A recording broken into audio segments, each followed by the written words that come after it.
Hey guys, we are back for another episode of Turn Back the Clock. This is number 35, and Dylan, we're joined by Graig of Midlife Sports Cards. Graig, how's it going, man? I'm doing great. I am so pumped to be here. I've been waiting patiently for my turn to have a solo spot as the guest, and I've been looking forward to this for at least a week when we first set it up.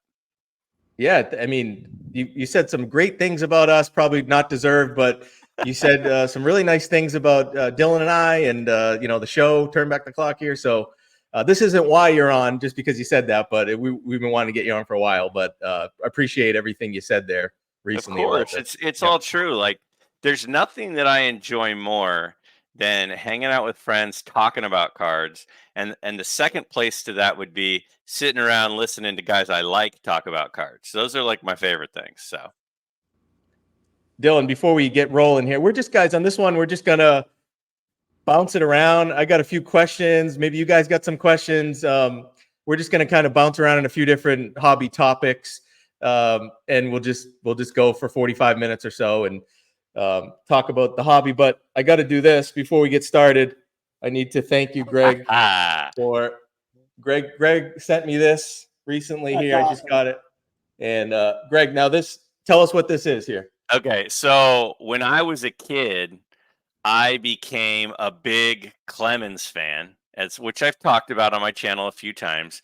But my basketball guy was Larry Bird, because on the weekends, I remember getting up early because I'd have soccer games, and they'd always have that game on NBC with like Marv Albert and stuff. And the Celtics were on a lot. And so I just got to watching them, and I just loved the way the Celtics played. It was like fundamentally sound. You got Robert Parrish, you got McHale on the post doing his thing. You got Bird all over the place. And so I became a big Larry Bird guy. And so those caricature shirts, there was like kind of this craze. I was like in 5th grade maybe, and I remember having a few of them. And one of them I wore the day I met Clemens at a card show in 1989. I wore my Clemens one that day. If anybody sees that picture, which I've shared a few times, you can see it on there. But I also had the Bird one. And so it was like a special shirt because it was like Bird and it's a caricature. So I've left it in my closet on a hanger since I was in 6th grade, literally. And I was sitting there and I'm like, man, this thing's so cool. I can't throw it away, but like, what do I do with it?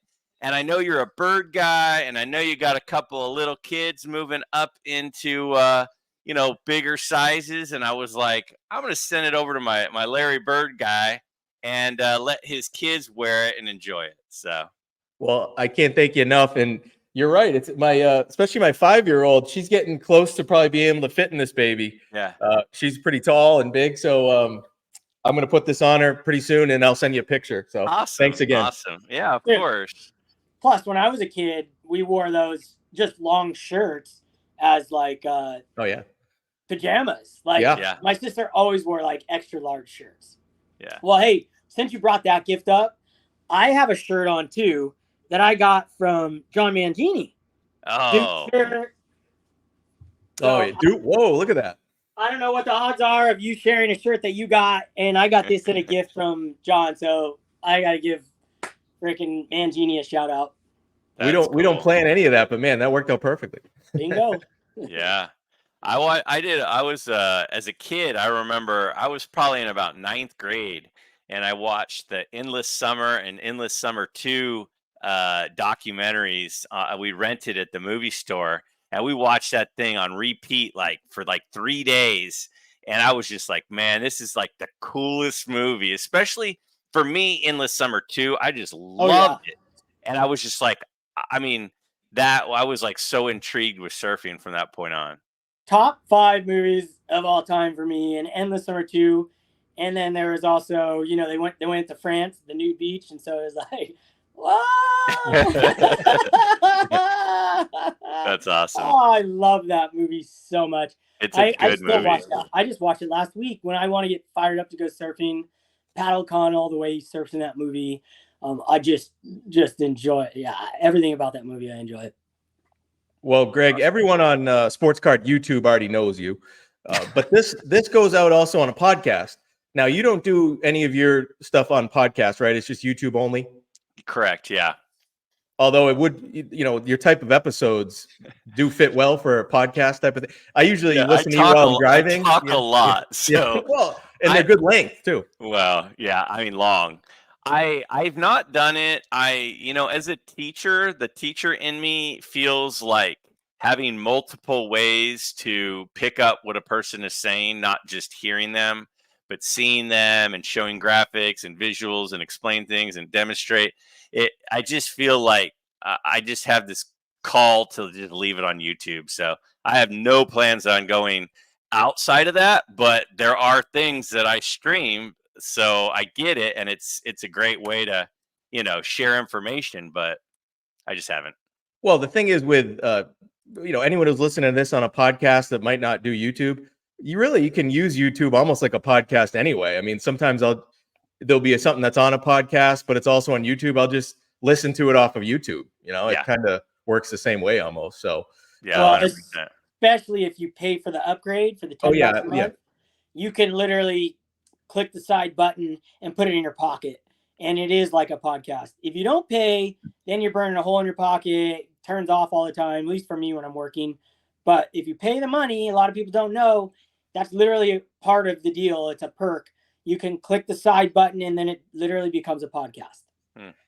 Yeah, I sometimes I forget that other people don't have that. I've had that for a while. I think, what is it, like $12 a month or something like that? Yeah. It's and man, is it, especially, I watch a lot of stuff. I don't put out that many videos myself, but I watch a lot. So not having to skip all the ads or whatever, and just being able to listen to stuff, it's well worth it for me. So I definitely recommend it if you're on here a lot.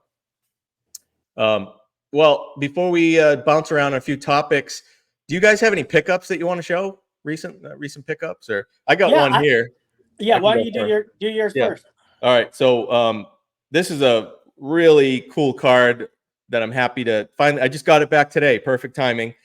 I bought this one raw and sent it into PSA, and it was there for months, man.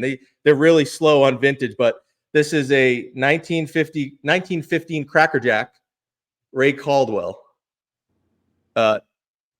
This guy, a lot of people don't know him. I actually didn't know this guy until, I don't know, maybe in the last couple of years.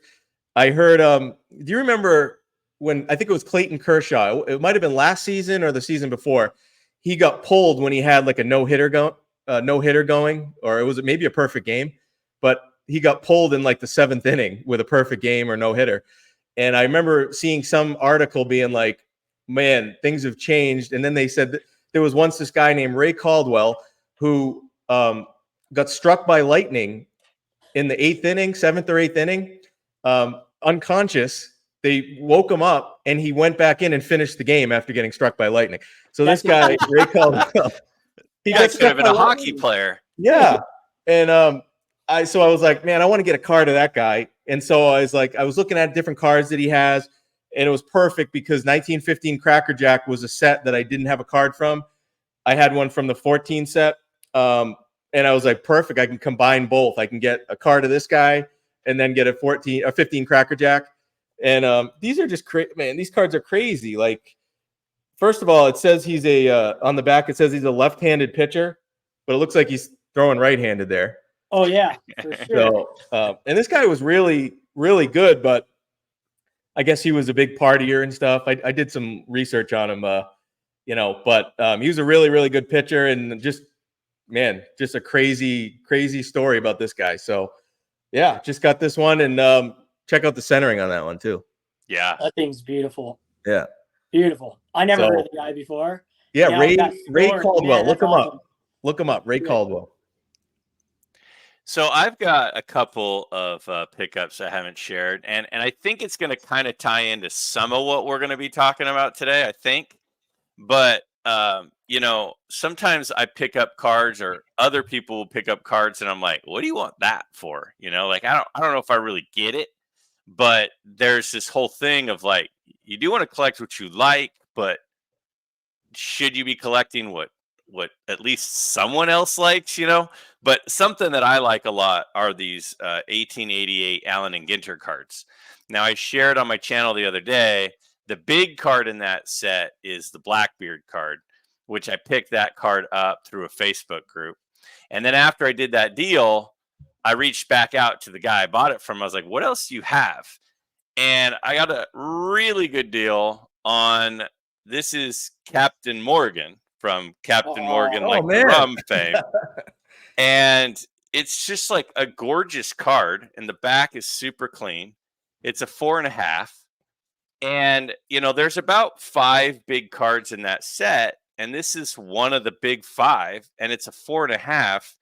And I got it for $150. And Wow. it's like, this is like 1888. And I mean, the guy who pulled that from a pack of tobacco, he could have fought in the Civil War.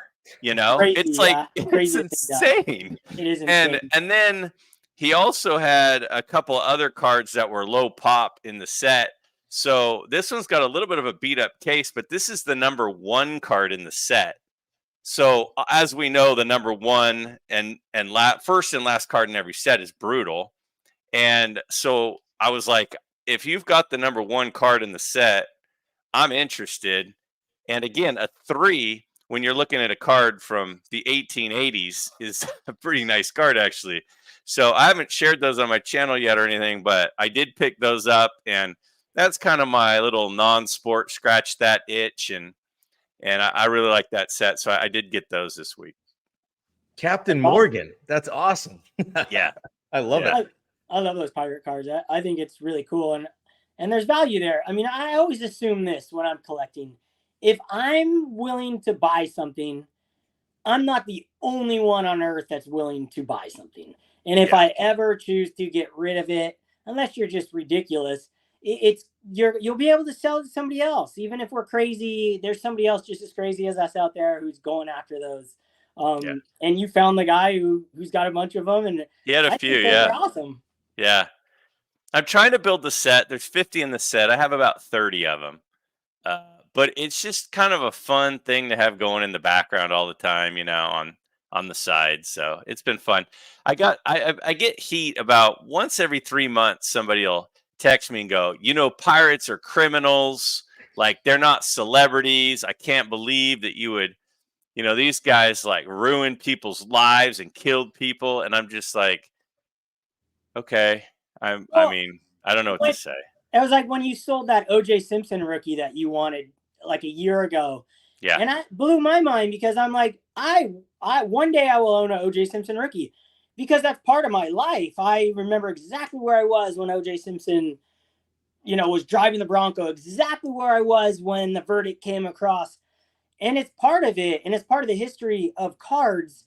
And you're not collecting it to celebrate these pirates. You're not celebrating O.J. Simpson. You're putting the history on the wall. You're just showing that part of history. And pirates, it's just fun. I mean, Pirates of the Caribbean, like pirate shows, like pirates are just something that are just ingrained in us to love. And if you don't love their actions, that's just silly. That's just like, I just consider people like that they're just trolls. And the cards are historical artifacts, is the way I look at it. They're one of the first cards that came out in tobacco. They're Allen and Ginter. It's something we're all familiar with pirates. I mean, I could collect the bird set instead, but like I don't really, you know, that's not really my thing. Or maybe I want to collect the animal set and get the boar and then get the elephant. But this is just sort of like, you know, like you said, it's just like you grow up, people are Halloween or are pirates, and you go to the ride, and you know, it's just like, I don't know. Like, I don't know. Well, it's the same with this. This guy, if you read up on this guy, I mean, yeah, it's a cool story. He got struck by lightning, came back, good pitcher, but this guy blew his career. Like, he used to miss games because he was drunk. He totally like blew his career. So, you know, I didn't necessarily buy the card because of that. It's not like I'm like idolizing this guy. And that goes for any card. It's more about the card than almost the guy on it. You know, it's like 14 Cracker Jack. And it's one of just like a funny story you could tell someone when you show them the card. That's kind of what I was going for there, you know? Yeah, that's a great thought. Like, when you're collecting, sometimes it's about the person on the card, but then sometimes it's just about a theme or the history of the actual cardboard, like where that Pirates card came from, the set that it came from, Yeah. how far back it was, and the art that's on the card. It's funny because there's two different ways to collect cards, and I collect the bird cards from the tobacco era. Yes, I have Allen Ginter. I have Allen Ginter 1888 bird cards. I have quite a few of them, and how many would you say you have? They're on my wall over there. I probably have 5 or 6 of the Allen and Ginters, but then I have a whole set of I forgot what the set I was looking for, because I'm gonna slab them, and I have another display I'm gonna build for them specifically.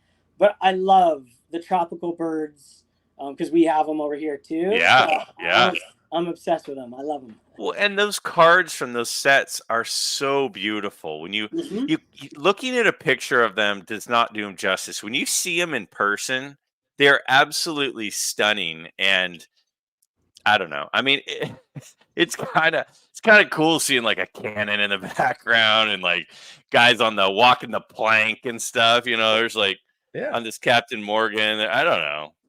So I guess I don't know. Maybe I'm a hypocrite. I don't know. Look at it. I got one right here. Allen and Ginter, different Allen and Ginter. Here, put me on the solo screen. Oh, so yeah. We're going down this rabbit hole for a minute. There we go. I mean, how sick is this one right here? It's a knight. That's awesome. This is from Dan Old Sarge Collects. I bought it from him. He was selling it. I could easily just start collecting the whole set of these knights. But I could just see myself like, I'd like to have a pirate card myself one day. Just anything from this set is worthy to have in your collection, almost regardless. Not because it's going to go up in value, just because of the history of the card and how cool the artwork is. So, yeah, I'm like, oh, I got one nearby. Let me grab it. Yeah. Well, you know, that kind of reminded me that, you know what, not that much bothers me in this hobby, but I don't know why. Well, I kind of know why, but like the thing that really gets me kind of a little upset when people, I hear it a lot. People go like, they boil what we do down. They go, what you do is you just collect pictures of men on cardboard. And for some reason, I'm just like, man, that is so not what we're doing. Like, I hate when people say that, because I even think about that. I'm like, all right, like I collect Tom Brady, right? And there was a big thing last weekend, where, you know, he was at a show, and I was even thinking, I'm like, I'm really not even, I wouldn't, it'd be cool to like meet Tom Brady, but like, I'm not like a fan like that, where I like idolize guys, where I'm like, oh, I'd love to just meet him and, you know, shake his hand. I thought it was really more so cool of like him buying cards and that he's into the hobby and stuff. Like, I'm really not like a fan that way, where it's like I idolize Mickey Mantle or I idolize Tom Brady or Larry Bird. I kind of just like their cards and I like the story of them. But yeah, I'm not just, it's just when people boil it down like that, it's like they're missing the whole point. And it bothers me when I hear that. Let's do that question number 1. Like, why do you collect? Why do you collect? Why do we collect? I mean, for me, it always stems from nostalgia, and nostalgia is just everything in the hobby. But there's other ways that people get into this hobby. There's guys that didn't collect baseball cards back in the day that are collecting baseball cards now and have no nostalgic connection to it. But for me, the nostalgia of the cards and of the players. And when I collect certain eras, like one of my favorite eras to collect are the 2000s, because I was going bonkers with my best friend Danny, buying boxes and cases. I mean, every week we were going to Frankenstein's twice a week and buying these packs and opening them up. And for me to go back and collect those cards, it's less so of the player on the card. I mean, that is how I take my collection. But when I get the card in hand, the design of the card, it takes me back to that time, that era of me opening those cards up and holding them in my hand and seeing cards that I didn't pull in packs. And now I'm buying them as singles, and that really hits my collecting bug. Like, I just love it. The wonder of me having the vintage cards on the wall, seeing guys like Mickey Mantle and the names across the board of Hank Aaron when I was a kid, going to the card shops and they're displayed on the back wall, and seeing the 58s with the big names on them. That's why I collect, because it's literally, we talk about all the time, it's time travel. It takes me back to moments in time. Now I also collect modern stuff as well, and that keeps me in the moment of this time. It keeps me watching Aaron Judge's stats every night, and Mike Trout's, and Mookie Betts, and all the guys that I follow, that I collect. Every guy that I have a card of, I go and look at their box scores every night. And I've done that forever. And so I think it keeps you grounded, keeps me in today's moment collecting the modern guys. It keeps me in the past collecting the 2000s. It keeps me way back in thinking about Mickey Mantles I saw when I was a kid. To me, collecting is it can hit a million different buttons. What's the reason that you guys collect? What keeps you in, and things like that? I'd love to talk about that. Well, for me, I mean, it's like I like history. I mean, I remember in elementary school and high school, like learning about the past and thinking about like living on the West Coast. It's like a newer area. You know, we don't have like the history of the East Coast or the South, and so the only thing we have is I live pretty close to where the gold rush happened in Coloma. Like we would go on field trips up to where gold was discovered, you know, and where the gold rush all went down and stuff. And you'd see the old buildings and seeing those old artifacts and seeing those old, you know, buildings and those stone buildings. And you go to museums, you know, out here, there was a lot of missions, you know, I know Dylan, you know about that, but the missions from Mexico, the Catholics moved their way up the West Coast along the coast, and you'd go to these missions, you'd see these old buildings with these old artifacts. And there was something about something that was really old that was used by people multiple generations ago that was just like, this is so fascinating to me. And I think that's one of the reasons I've been more drawn to older cards recently, is because it's like they're not just cards, they're like artifacts. It's like we just said, like, what's the history of this pirate card? Like, who pulled it? And then how did it get passed down, and where was it stored, and who owned it? And, you know, I know we all love Mookie Chilson, and that's why he likes pinhole cards, is because he can start to kind of tell some of the story. Like, oh, this was a treasured card because somebody wanted to pin it on the wall. Like, right. You know, like that is a big piece of it for me. The other thing I've gotten to over the last couple of years with this whole YouTube, because, you know, historically card collecting is kind of a lonely thing. Like, you know, you kind of are isolated, but with YouTube, I've been able to connect with other collectors and it's not lonely. And one of the things that I enjoy the most is it's like, I was so competitive growing up. Like I broke so many Nintendos and Ataris and games and controllers and bashed tennis rackets into the ground and all sorts of stuff because I was super competitive. And as I'm older now, I don't want to be competitive. So like when I go golfing, I don't like golfing where people like bet. Like I don't want to bet against you. I want you to make the birdie putt. I don't want you to hit one out of bounds. You know, and the thing that I've really liked the last 2-3 years with cards, as I've gotten to know people, is like rooting for them along the way and seeing them go, I want this card. And before the national, what's the card that I'm going to go for? And then seeing them find it and seeing them so pumped. I mean, you especially, Dylan, like we sat in the airport in San Francisco and you're like, I really want this 4-in-1 Ruth. Like, I want this card. I got to find it. And then I'm looking at you making a video of the card. And it's like, yeah, like that whole camaraderie of rooting for each other has been something that I really, really enjoy. And the last piece of it is I feel like in the world we live in right now, where we're so connected, we know so much about what's happening everywhere at every second. We need a distraction from all the crazy town going on. And if I'm going to have a distraction, I want it to be something that's not detrimental, something healthy. And I feel like this is using my mind. I can strategize, I can research, I can learn, I can read about stuff, and I can meet new people. And it's a healthy distraction from this insane world that we live in. I mean, as we're recording this right now, you got one of the conventions going on for the election. And I'm like, the last thing I want to do is pay attention to any of that stuff. Yeah.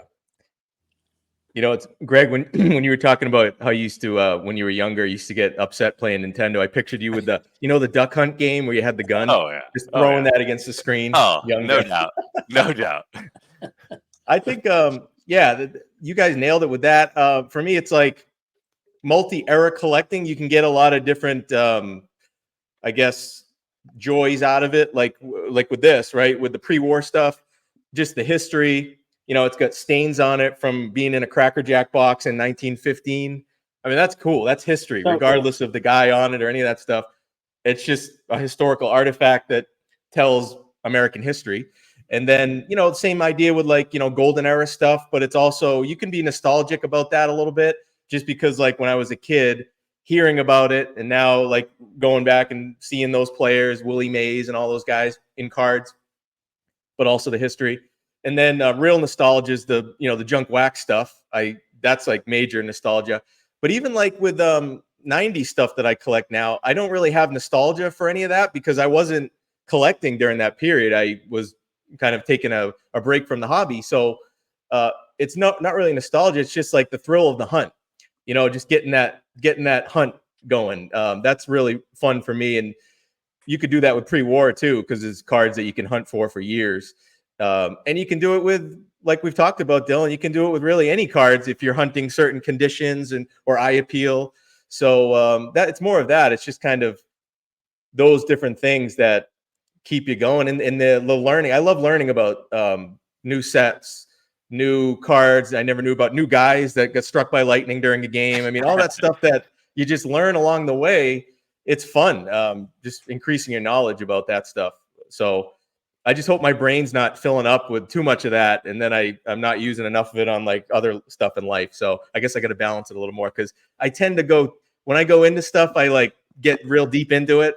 I need to like pull back sometimes. So, Greg, I know you can relate to that probably. I 100% relate. Yeah. Do you burn out on stuff? So when you go all in on something, do you flame out on it and then withdraw completely, or I mean, how's that go for you?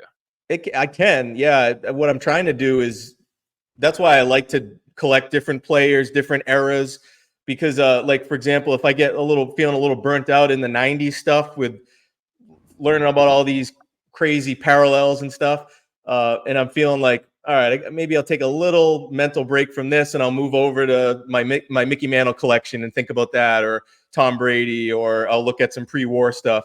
So yeah, I think that's one of the nice parts about spreading out what you collect a little bit is that you probably can burn out. I know I probably would burn out if I was only like laser focused in on a certain thing, and that's all I collect, that's all I do. So that I think that's one advantage that being more of a diverse collector can bring you. Now, So let me ask you guys something, because what you're getting at right now is something that for me, I've been battling lately. And that's you're talking about the hunt and how the hunt is fun, but you're also talking about you have these different things that you collect and that you'll kind of bounce around when you kind of start to burn out on something.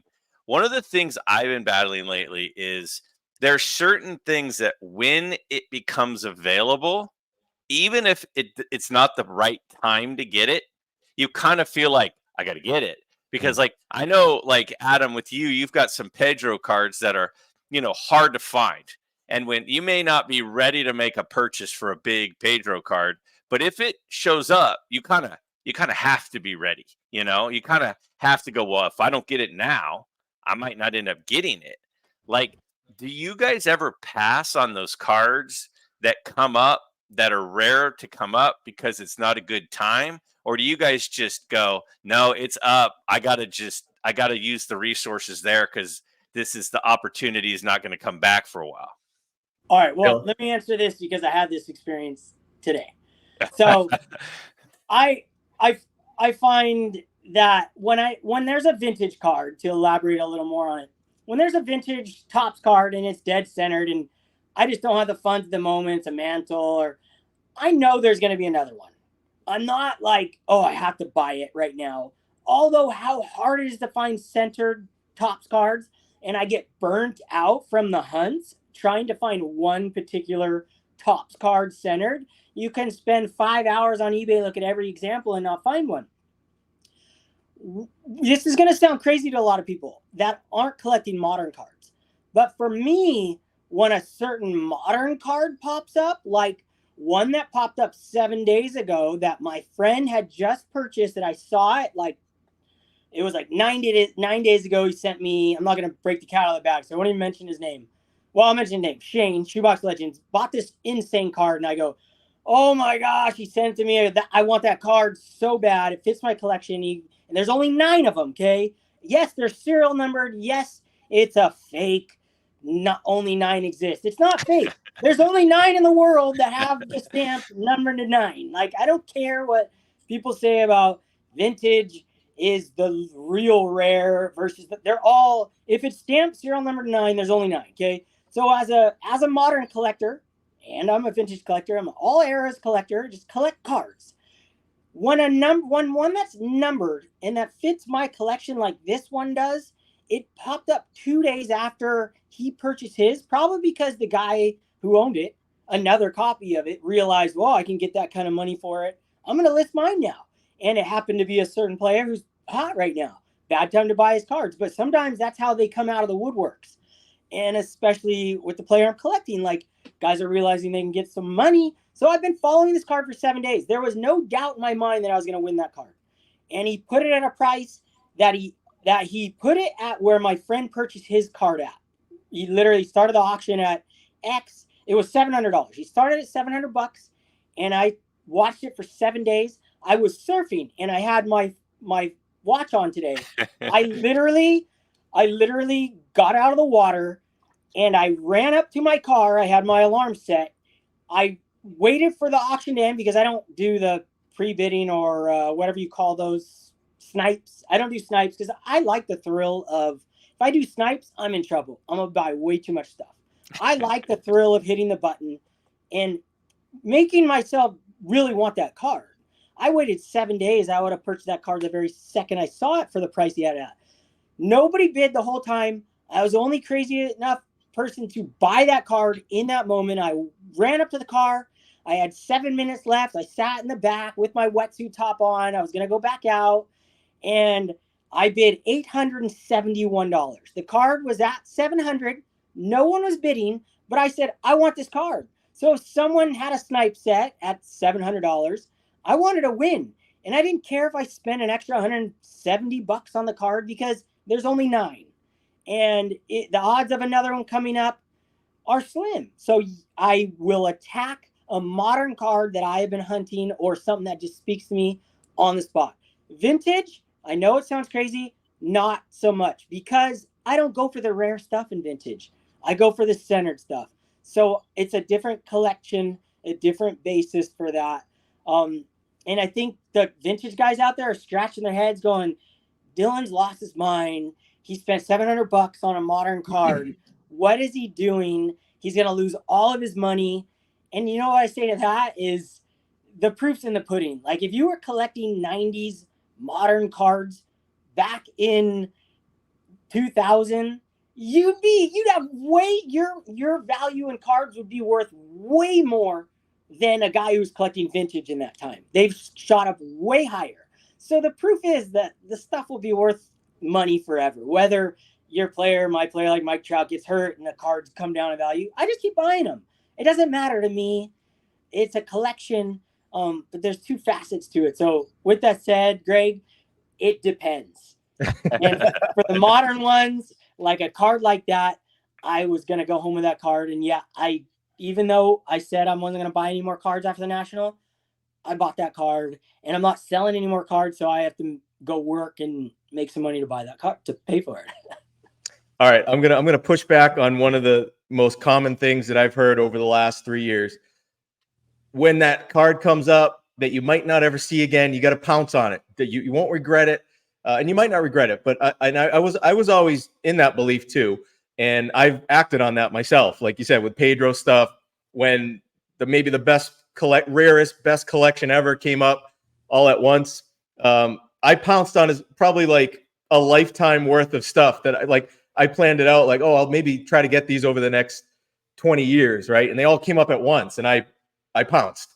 But you know what? I'm kind of on the other side of it now where new people coming in, they're going to hear that a lot, right? If someone new, like if it's a card that you don't see, you might not see it again, pounce on it, do it. I'm going to say you probably will see it again, unless let's say even if you're our age, a little older or whatever, you got plenty of time, God willing. And I think you'll see it again, because let's put it this way. I've followed a lot, right? Like I've seen one of ones, people on Instagram with like, I had to get it because I'm never going to see it again. This is it. This was my one chance, a one of one. And then a year later, they're selling it, So even one of ones change hands. Like I can't think of too many cards unless money's unless it's a Wagner, right? Like if you can't afford a Wagner now, you're probably never going to be able to afford one. But for just rare stuff, I really think you're going to see it again. I really do. So maybe I'm telling myself that too now with like, don't be over anxious, even if it's a real rare card. I've bought cards in the last couple of years that are numbered to 10 or numbered to 25 in like real high demand sets. And I pounced on them, and guess what? They came up again. So yeah, I think, be careful with that too, because you probably will see it again. That's one thing I've learned is you don't think you will in that moment, but you probably will. You'll probably have another shot at it. So if the time isn't right, then maybe wait, because guess what? Now you have still one more thing to chase, because that's kind of half the fun anyway, is that chase. So that's just another end of it. I totally hear what you're saying with that, but yeah, I've maybe changed my tune on that a little bit, because things come up, especially now that cards are so popular and so it's getting more mainstream. You're going to see more and more of this stuff come up, even the rare stuff, because they're more valuable now and people are realizing, wait, that's worth what? I mean, it's just, you're going to see a lot of things come up that you didn't over the next probably 10, 20 years too. Collections are going to be recycled. People that are in their 60s now, 60s, they got a lot of rare stuff. My guess is a lot of that's going to come up for sale in the next 10 years, as they move out of their collection too. So you got to think that way as well. Yeah, I think that you both make good points, even though they're polar opposites of each other, Yeah. That's how we do it. I've had a couple of cards come up in the last 2 weeks. That Blackbeard card, there's 22 that have ever been graded by PSA. And I've seen one come up for sale, and it sold for an insane amount. And so this was off auction. I was just like, I got to buy it. And then I had, I showed you guys today, and I should have it with me, but I don't. But, I have my former student, Matt Manning, and I've been trying to collect his Bowman Chrome run of his first Bowman Chrome auto.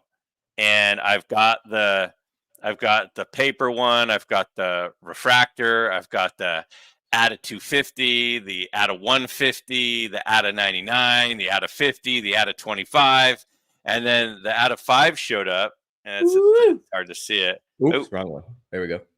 And so I got the ATA 5 because it's like, well, it's never, there's 5 of them. I mean, you can see it's, you can't really see it. I should have done better than this, but it's ATA 5, and like 3 of them I've seen sell, and it wasn't number 1. This is number 1 out of 5. And I've seen the other 3 of the other ones sell in like the last like year and a half. And I'm just like, well, they might come up again, but maybe they went into collectors' collections and they won't. So, and it wasn't an expensive card because he's not like, a big name guy, but for me, it's a big card for, because I had him in class and he's a great guy. Oh, and yeah. I still see him. And, it's like, that's other than his Superfractor Bowman Chrome Auto 1 of 1. That's his second best card. Yep. Absolutely. So, yeah. That So 2016, yeah? Yep. Yeah, I remember buying some of those packs later. It was like 2018, and they went on a sale at Blowout. So I bought a whole bunch for Christmas. They're super cheap.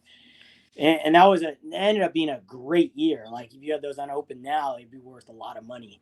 But I'm excited for you to like go down this modern trench and to get that red Bowman Chrome refractor autograph. I've never pulled one, and I have opened probably over 10 cases of Bowman Chrome in my life. I've never pulled an autograph red refractor before. I never pulled a super refractor. I think the best I ever got was gold autograph refractors, and I think I pulled one regular red refractor. So to me, watching you collect some modern, even though you're going to collect it no matter what, just because it's your, you had him as a student, and it's just a awesome way for you to connect to him forever. Yeah. I think I want to see what happens to you, whether you're like, oh, I kind of get it now. I like how this looks in hand. It's really cool. I do like how they look. Like the modern cards are really cool looking. And I really like, I mean, the card that you picked up today, when you just said the amount that you paid for it, I was stunned. I honestly, I thought it was triple. I thought you paid triple what you just said. Like to me, for that card, that is way less than I expected it to go for. And I've got this rainbow of his cards now, and I'm gonna call myself out right now for being like a massive hypocrite. Okay, I am a massive hypocrite. Okay, ready? Hear me out, because you guys are gonna start throwing rotten fruit at the screen. But I mean, I have a bunch of them, and they're all in PSA holders, and this one's raw. So I'm sending it into PSA. Greg, you have to. Dude, Greg, that's a perfect color match. Red on red, man. You got that's why I sent this one in for sure too, man. Red on red right here. But like, I mean, I bought the card for $83, right? And I'm about to spend $25 to get it graded, and it's off center, but it's out of 5, so it's off center. It's not going to get a 10. It'll probably get an 8, but I just want it. I just want, when I lay them all out together, I want them to look good. So I'm going to pay $25 for some plastic. You're going to pay $50 because you're going to get it dual graded, right? The autograph needs. No, I'm not, because don't have none of them that I have. So the dual graded phase really kicked in like after 2016, I think, at least, because all the other ones that I have are not dual graded. Yeah. And to be honest with you, I don't really care. Personally, I don't care about that. I know some people do, but I want them to match. So most of the ones I have are 9s. I've got like maybe three of the rainbow are 10s. The rest are 9s. And my gold isn't graded. My blue is in an SGC holder, so I'm cracking it, and I'm going to send them all in just to get them all in PSA slabs. It's so ridiculous. I just bomb on people for doing this, and here I am. Hey, it's your money, man. You could spend it however you want, and you got to be happy with how it looks. By the way, that is one thing I wanted to touch in on with you guys. Like our last episode that Dylan and I did, like we like to do, we talked about eye appeal and grading and PSA and stuff. Anytime we ever do that, I always get like more feedback, more comments and messages on Instagram and so forth. And a lot of it's, hey, I hear you on that. You guys, you kind of nailed what I was thinking. But then I always get kickback too from people that, see the other side of it, where they like high grades and all that stuff. I just want to clarify one thing with that, because, I'm sarcastic a lot, right? So I don't make myself entirely clear all the time. I actually don't think that, I don't think PSA grades wrong, like with vintage, like we were saying, like, oh, this 3 looks better than that 8. I was not saying that. I think PSA messes up, like they mess up, but nowhere near what people probably think, right? Like they grade millions of cards a month, and then you see the few on social media that maybe got messed up the grade, but like by and large, PSA gives it the grade that their technical grading says it should give, so I completely say they're doing their job for the most part. I just don't, my eye doesn't line up with technical grading is basically what I was trying to say. And I know you guys feel the same way too, by and large on that. Technical grading is what it is. It's just, I have a hard time, spending more money on a card now where it doesn't look as good to me. And with the whole registry thing, it's like, it just doesn't line up with my head. I understand why it's an 8 or a 9, but in my head, I'm like, it shouldn't be. Like, I don't think they should change their standards, but 60-40 centering on a 10, that doesn't fly with me. I think that might have been a mistake when they did that, and they can't change it now. But because I'll get one last point. I saw this on the Fanatics Fest thing. There was like, a 101 thing they were having. And they said how to score a perfect 10 with PSA. And like I've seen Nat Turner say that perfect 10. And it's like, guys, you know, you can't say it's a perfect card when you got your standards. So it's like I see all this stuff and it just like doesn't line up for me. I don't know. Would you guys have any thoughts on that as far Well, as yeah, sure let me throw this in there. First, I'll say this has been the fastest 45 minutes Dude, I've I'm ever so we're had. already at our And Adam I'll always tipped us off.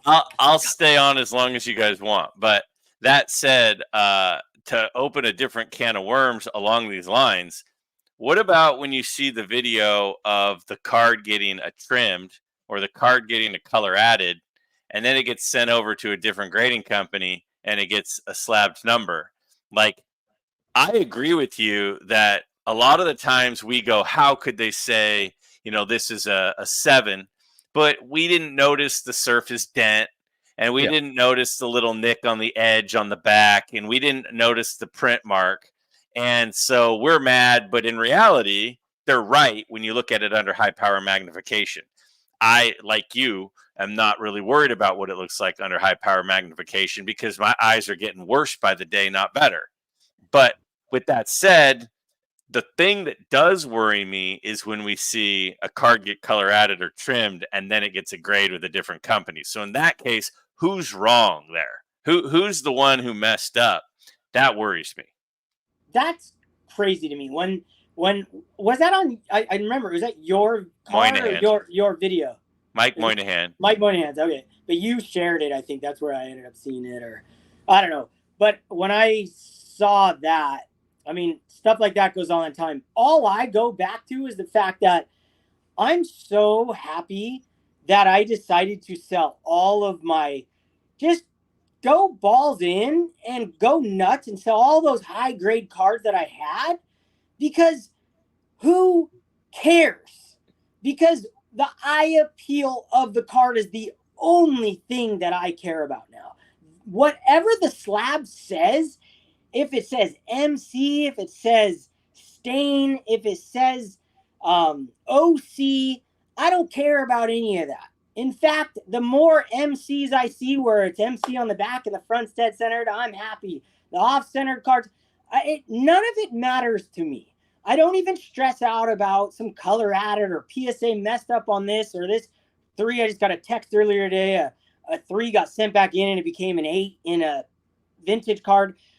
I just laugh at it. It makes no 3 difference to to me. an 8. Yeah, I mean, 3 to an 8. all right, I changed my mind. PSA is crap. Total That's crap. insane. Yeah, that's going to get shared around here shortly, guaranteed. But to me, all it does is solidify my stance and how my collection is headed based off my own eyes.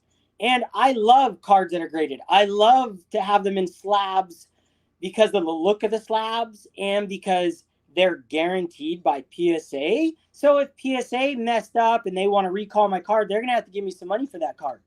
I love that about PSA. I think that is a huge thing of a PSA sell. When I see a card that gets color added and then sent to another one, or it was cut, sent to another company, they just send them back and forth until they get the okay. To me, it just solidifies the position I'm in. Why are we chasing high grades? Why are we chasing things that the numbers on the slabs? Why do we care about anything other than the look of the card? And when it's slabbed and it doesn't have that color added or something, it does add value. And I choose to have my cards where I don't want to have the authentic label. But in the end, once it's in my collection, it's all about the eye appeal of the card. I don't even know the grades of my cards anymore. When I look at my wall, people think that every time I share a card, I seriously don't even know the grades of half the cards on my wall. I look at them as I don't look at the grades. I'll look at the label and then I'll read what it is, and just because it looks cool. But I kid you not, man, it things like that almost make me happy, because it goes, I'm doing it right. I'm using my eyeballs. And I want, that's the whole point of the whole message of my centering thing, and why I beat the dead horse and I sound that horn, because if I knew that when I was younger, I could have got the 7s that I was buying for $30. I could have got them in 3s for like $10. And everything kind of goes up together in sync, certain things. But I genuinely think that the eye appeal game is the future. And I think the more that we can teach, not beginning collectors. I'm an advanced collector in my mind. Maybe not advanced, but like a forever collector. I've never stopped collecting. I've probably collected longer than most humans have collected. Like, I'm in the upper echelon. I never stopped. So for me to make a complete adjustment in my eyes, that's my focus. Stop worrying about all those things. Take advantage of that system that is in place. Stop complaining about PSA and SGC.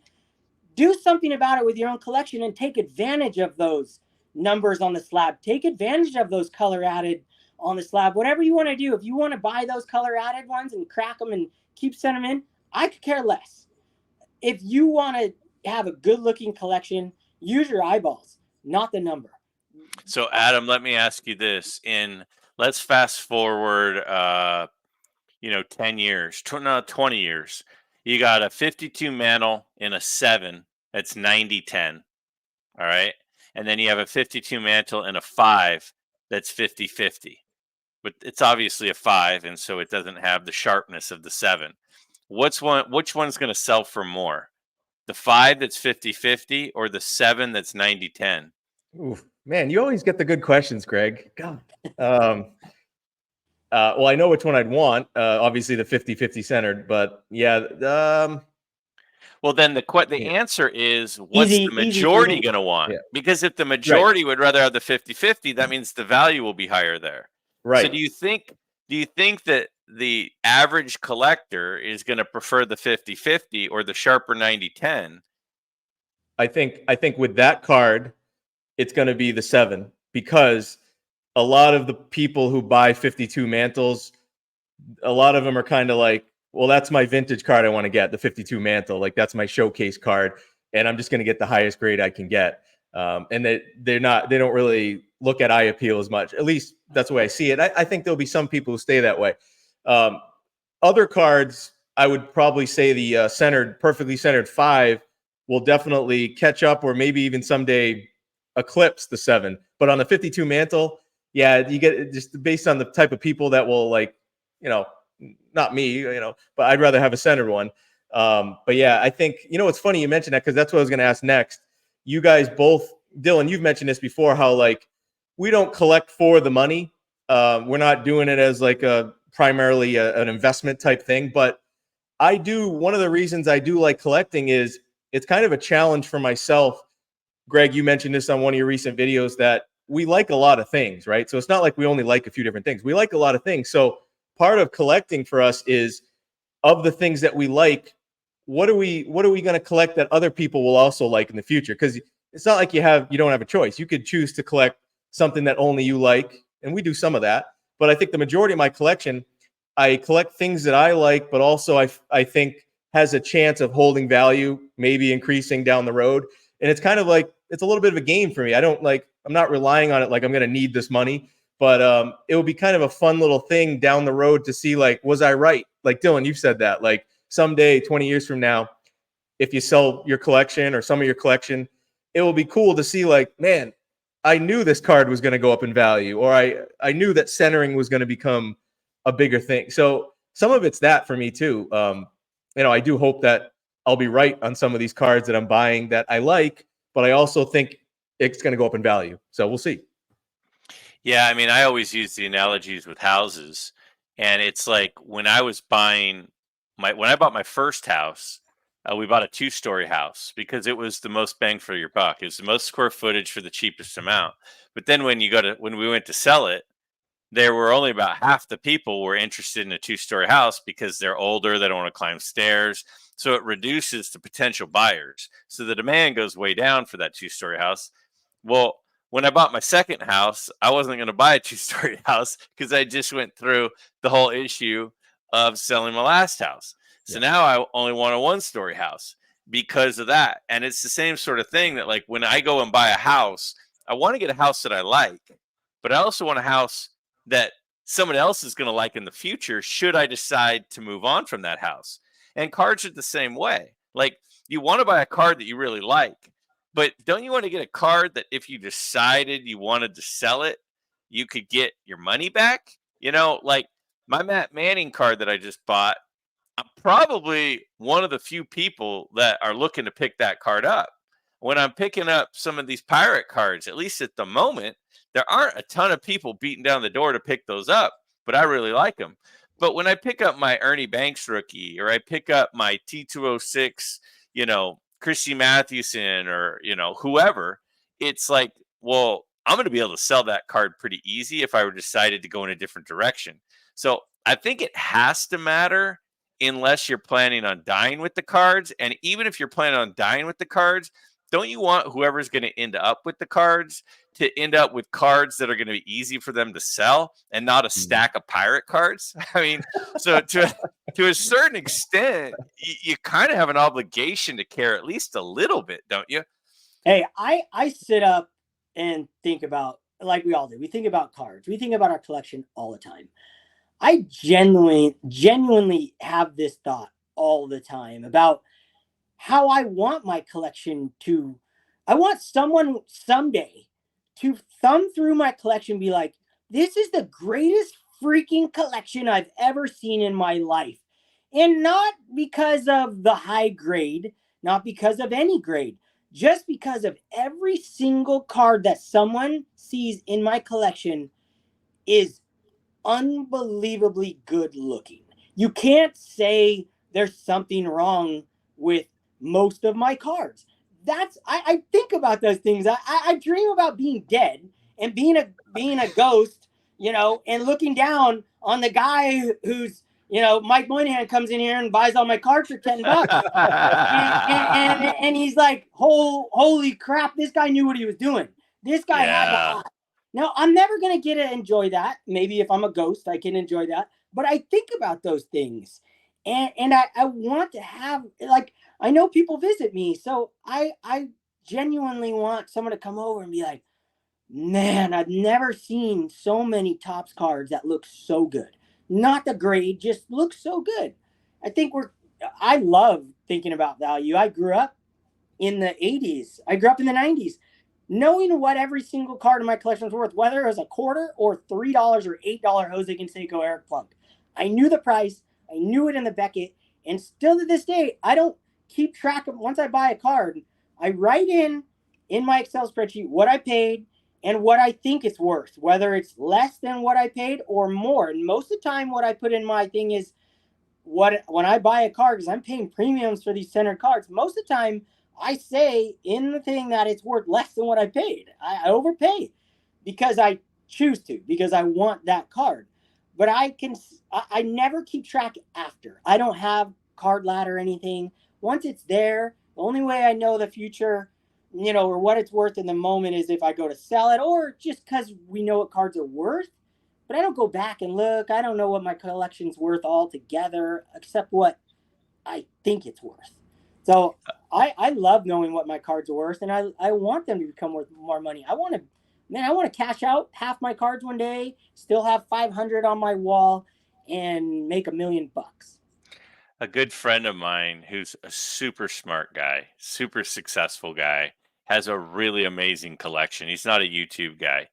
He says to me whenever I'm thinking about making a big purchase, he goes, what is Graig 10 years from now going to think of this purchase? Is he going to think that that was a smart purchase, or is he going to think that that was a dumb purchase? And I think that's such a good lens to look through.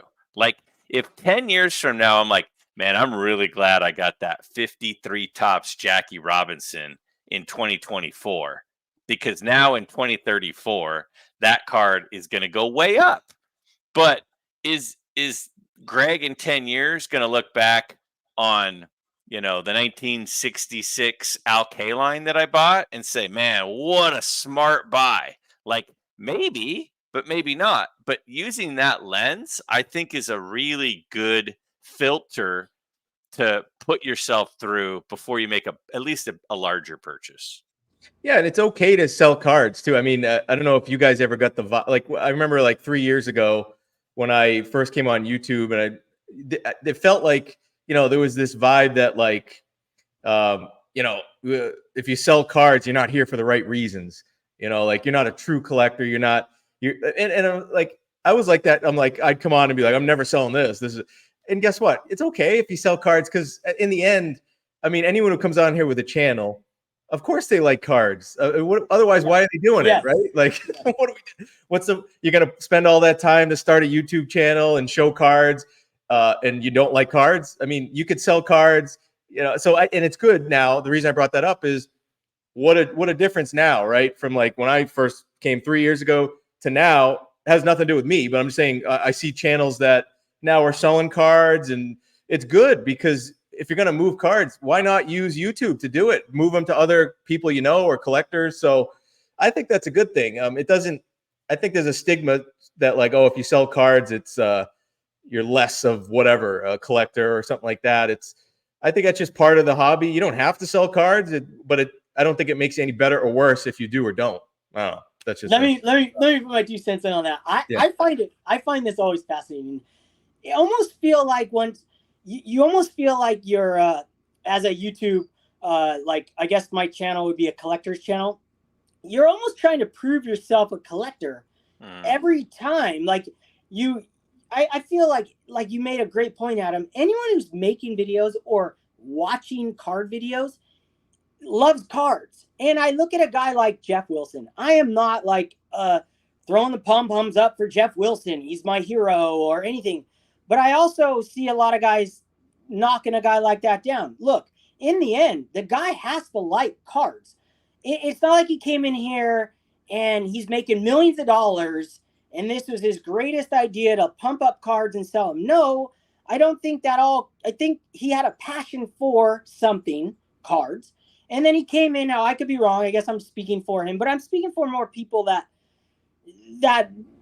think that people who, like you said, sell cards or flip cards or are dealers don't love cards. It's a choice to be in the card world, however you're in it. And I think the only way you really get in it and you want to be in it is at some point you loved cards. Whether you're a dealer now and you don't even collect at all, which is rare, I would say. I would say anyone who's watching videos and posting videos in this card world at all, going to card shows, we love cards. That's really the end of it. Who cares if people flip them, and if that's part of their passion and they love. Look, when we were kids, we were trading cards every freaking day. You could hold a card one day, tomorrow you're trading it to your best friend on the side corner. That's what's funny about it. It didn't matter back then. You could trade all day long, every day. And now you have to make a case for why you're selling a card, or at least it feels that way. Yeah. It definitely, stigma's come down from that, I think, and we see that. And yeah, great stuff, Adam. That was a good point, fun topic right there. Yeah, I totally agree. Yeah, it's fun. I mean, look, we're all having a good time, and just we're over an hour, guys. Like you said, Greg, this flies by, man. This flew by. So we'll just have to, I guess, close it here. And I do want to say though, Greg, I'm so thankful that you're on YouTube because you're consistent. I know I'll always have something to watch and listen to on certain days. For anyone that's listening to this as a podcast, anyone that listens to my podcast knows it's not consistent. It's sporadic. So if you're looking for something consistent and real high quality content, check out Greg's channel, Midlife Sports Cards, because it's just awesome. I can't speak highly enough of it. And Dylan, if you have any last words or anything else, Greg, I'll leave it off with you guys. Yeah, I knew that you would cut us off first and foremost. Yeah, I got guys. I'm in my garage in Arizona here because I don't want to wake my kids up inside. They're sleeping, so I'm sweating. I gotta end this thing. Second, Greg, there's no one in the hobby, or no one I thought, period, inside of the hobby or not. I listen to a lot of podcasts.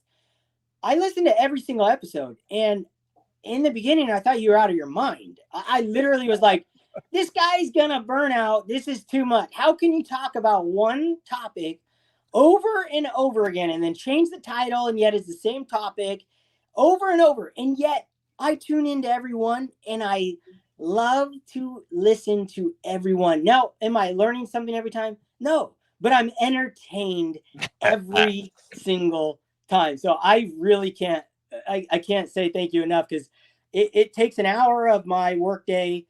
Pouring cement today at my house by myself. I listened to your episode, and then I went to a Willie Mays book. you took an hour of it. And Adam, thanks to you, I got like 4 minutes out of you today. Yeah, I'll come in with a 4-minute video. Well, I obviously appreciate it, and you know, I was texting you guys earlier, and I love cards. Like, I love them, and I love talking about them, and I love talking about them with people. And so the Monday and Wednesday video formats that I do, I'm basically talking to people about cards, but they're leaving a comment or they're asking a question, and then I'm just sharing my thoughts or responding to what they said. And it's the closest thing I could get to having a conversation with people without scheduling a meeting time to actually talk about it. And it's so much fun for me. And I think that there are times where my wife's like, "You're still working on that video?" And I'm like, "Yeah, but you know, this is like I'd rather do this than watch TV. I'd rather do this than, you know, go play pickup basketball. Like, this is fun for me." And so I just I just keep doing it. And like the thought of not doing it is like crazy to me. There are times where, you know, we might have a busy weekend and I'm like, "Oh dang, I haven't done my Monday video yet." And then but I'm like, no, I'm like I'm not gonna miss. Like, I'm gonna make it. You know, I'll put it out. You know, I'll find a way to do it, and then I end up doing it, and I have fun the whole time doing it, even though it's just me talking to my phone. You know, Greg, don't ever burn out. I got an Don't idea. I've stop. seen some of the other bigger channels do this. If you start to burn out a little bit, you can't do whatever 3, 4 a week. You could get other people to come on your channel or film a thing and like you whatever. Maybe you do it on like you find someone who's like an expert in modern cards that you want to have them come on and do a weekly thing. It won't be me because I can barely do on my own channel, but someone out there who might want to, you know, already have an established audience that will put just an idea, you know, so you don't Yeah. burn Great out. idea. Keep it going, Greg. I'm I've not seen people do planning it. on I'm not planning on burning out, and I'm Okay, planning good. on making it happen. So, All right. you know, when I was in Cleveland, you know, I was recording content at the National, and I stayed up each night. I would get back to my hotel room, I'd get ready for bed. My dad would be because I stayed with my dad, and he would be out cold at midnight, and I was there until 2, 3 in the morning editing and voiceovering, and I'm like, I'm not gonna not do this. Like, I just won't sleep, dude. It's all good. So I honestly, again, thanks for having me on, guys. Like, there are not two guys that are much more fun to talk to than you two guys, and so being on your channel with you, I honestly thrilled. I'm so thankful that we've become friends, that we text all the time, that we're in contact all the time. That's been the best part of the whole YouTube thing is making friends like you guys. So thanks for having me on and getting to talk a little bit. All right. Well, that's it, guys. That's it. Number 35. Turn back the clock in the books. See you next time.